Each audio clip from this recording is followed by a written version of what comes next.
Далее смотрите брифинг оперативного штаба по эпидобстановке в регионе. Узнаем, сколько человек заразились коронавирусом за минувшие сутки и принимаемых мерах против инфекции. Лена Николаевна, здравствуйте. Расскажите о текущей эпидобстановке у нас в республике. Добрый день, уважаемые жители республики. За прошедшие сутки на лечение в стационары республики поступило 108 человек с диагнозом «новая коронавирусная инфекция» из 859 вновь выявленных случаев заболевания. В стационарах города Якутска поступило 80 человек. В районах Усть-Алданском 5 человек. В таких районах, как Верхневилюйский и Аймеконский, по 3 человека. В Верхоянском, Вилюйском, Горном, Мегино-Кангаласском, Неренгринском, Сунтарском, Усть-Майском по 2 человека. В Мирнинском, Алекминском и в Тампонском по 1 человеку. За сутки в стационары поступило 4 ребенка, дети тоже болеют. В стационарах республики в тяжелом состоянии на сегодняшний день находится 62 пациента. В отделении реанимации врачи борются за жизнь 10 крайне тяжелых больных. Все эти пациенты, к сожалению, были не вакцинированы. Всем заболевшим оказывается соответствующая медицинская помощь. Но, несмотря на увеличение количества вновь выявленных случаев заболевания, скорость распространения инфекции, поскольку это все-таки очень контагиозная инфекция, у большинства заболевания регистрируются в легком течении, и пациенты получают лечение в амбулаторных условиях. И это, конечно же, в первую очередь обусловлено вакцинацией и ревакцинацией против новой коронавирусной инфекции. На сегодняшний день первым компонентом привиты 555 165 человек. Это составляет 77,4% взрослого населения республики. Ревакцинацию прошли 112 925 человек. Это удельный вес составляет 54,9% от общего количества лиц, у кого наступил срок ревакцинации. Уважаемые жители республики, напоминаю о необходимости срочной ревакцинации и вакцинации. Берегите себя и своих близких. Спасибо, Лена Николаевна. Это был брифинг по эпидобстановке в Якутии. Ну а мы идем далее и переходим к выпуску новостей. И вот основные темы. Развитие села и территории. В республике продолжается работа по федеральной программе. Строительство, которое почти завершено. Жители горного района ожидают открытия стрелкового комплекса. Науки юношей питают. Сегодня отмечается Международный день аспиранта.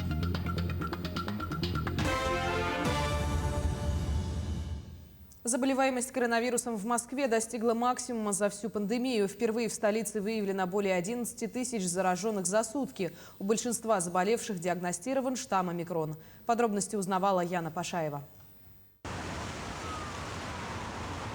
Омикрон стремительно распространяется по Москве. В четверг российская столица зафиксировала абсолютный рекорд по числу зараженных коронавирусом за сутки – больше 11 тысяч человек. С начала года заболеваемость выросла почти в 10 раз. По словам мэра Сергея Собянина, виной этому новый штамм, который почти полностью вытеснил дельту. В четверг градоначальник лично встречался с Владимиром Путиным.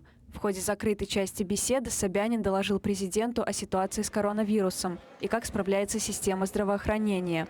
Но детали не раскрываются. Во вторник мэр объявил об усилении антиковидных мер. Домашний режим для людей старше 60 лет и хронически больных граждан продлен до 1 апреля. Также до этой даты для работодателей будет действовать требование о переводе на удаленку 30% сотрудников. Всего в России за последние сутки выявили около 39 тысяч новых случаев коронавируса. Это пока ниже рекорда, поставленного в ноябре прошлого года. Тогда сообщалось о 41 тысяче заболеваний.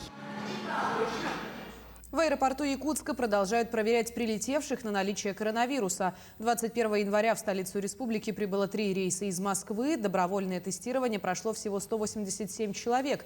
Из них положительный результат на наличие ковида выявлено 5. Пройти бесплатное тестирование могут все желающие из числа прибывающих пассажиров центральных рейсов. Тестирование проводится в строгом соответствии с эпидтребованиями и соблюдением социальной дистанции. Исследование на выявление коронавируса проводят сотрудники Якутской городской больницы номер 2. Добавим, что в помещениях аэровокзала с особой тщательностью после каждого рейса проводится дезинфекция. На всей территории аэропорта действует строгий масочный режим. На входе в терминал при досмотре проводится термометрия. Штрафы за отключение отопления и электричества могут быть увеличены в десятки раз. Сейчас максимальный штраф за несоблюдение требований к качеству услуг жилищно-коммунальных услуг составляет 10 тысяч рублей. Для ресурсоснабжающей организации, а для ее руководителей – 1 тысячу.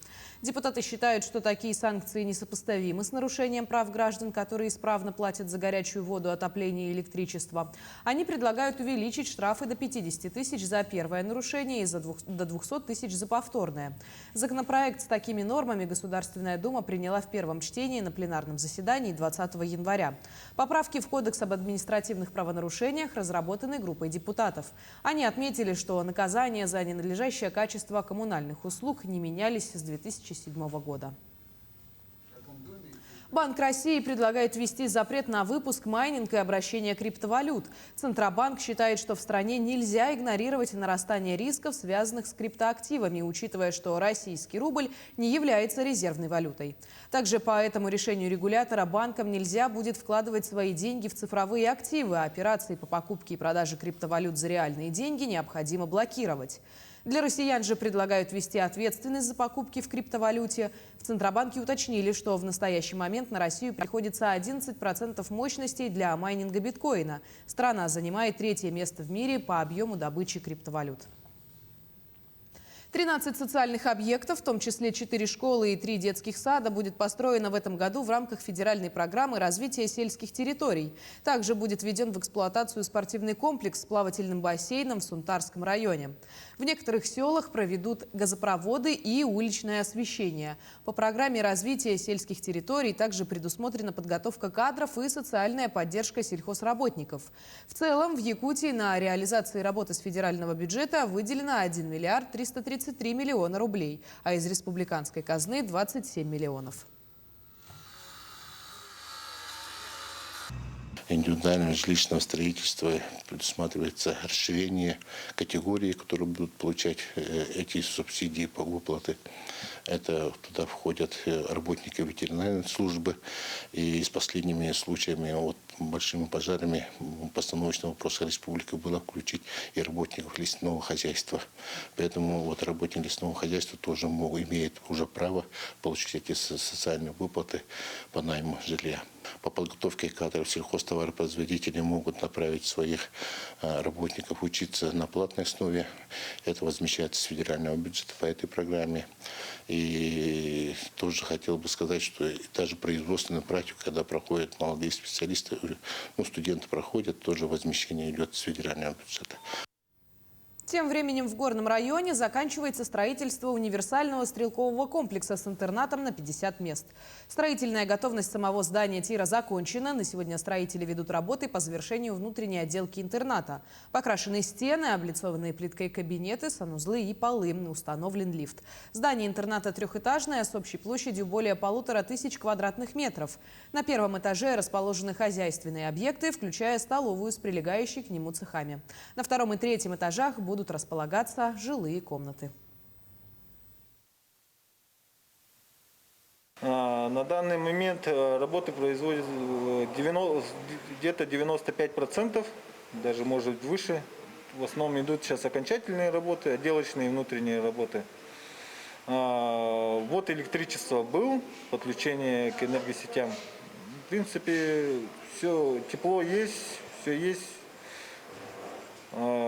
Примерная сдача будет объекта к марту. Все, идем в срок. В принципе, работы производятся на объекте 15 отделочников. И такие инженерные мелкие недочеты доделываются. Все, в принципе, идет по плану. Приобретение тракторов и труб для отопления, ремонт дорог и обустройство летних водопроводов. Эти и другие проекты выбрали жители Хангаласского района в качестве приоритетных для участия в программе поддержки местных инициатив по этапу 2022 года. Всего на конкурсный отбор в Минфин Республики от района было подано 22 заявки.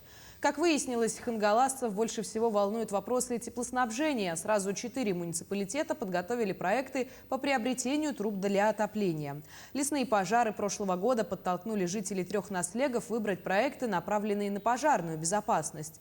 Жирский и первый Мальжагарский наследие хотят приобрести тракторы МТЗ-82. А в Тумульском наследии нуждаются в специализированной водовозной технике.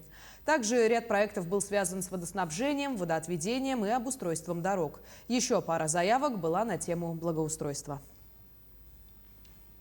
В 2021 году наш УЛУС в составе 7 пилотных районов и городского округа город Якутск был включен в пилотный проект по повышению инклюзивности программы поддержки местных инициатив. Так, от муниципального района на конкурсный отбор представлены 2 проекта социальной направленности. Это приобретение оборудования для развивающего центра «Солнышко» в детском саду Сардана и приобретение оборудования для развития инклюзивного образования на базе Покровской средней школы номер 3.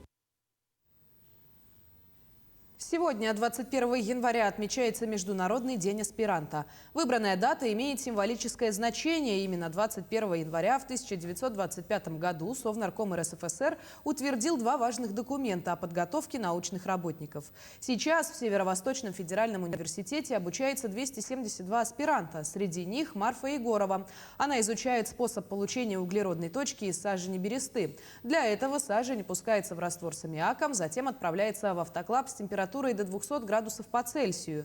Через 4 часа фильтруется и только потом приступают к изучению состава. По словам молодой аспирантки, углеродные точки могут применяться в оптоэлектронике, биомедицине и медицине. Научной работой Марфа занимается 6-й год. За свое изобретение в прошлом году она получила российский патент, а недавно патент евразийского масштаба.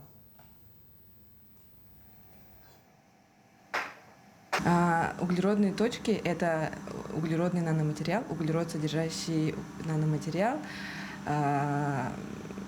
который мы синтезируем сальвотермальным и гидротермальным способами. Это значит, что мы берем прекурсоры, реагенты и помещаем их в автоклав, и при высоких температурах мы проводим синтез. И после этого мы получаем светящиеся растворы, которые содержат углеродные точки. Планы сейчас проверить их антибактериальную способность, этих углеродных точек, способны ли они бороться с бактериями и применимы ли в такой области. На этом у меня все. Мы следим за развитием событий. Оставайтесь с нами.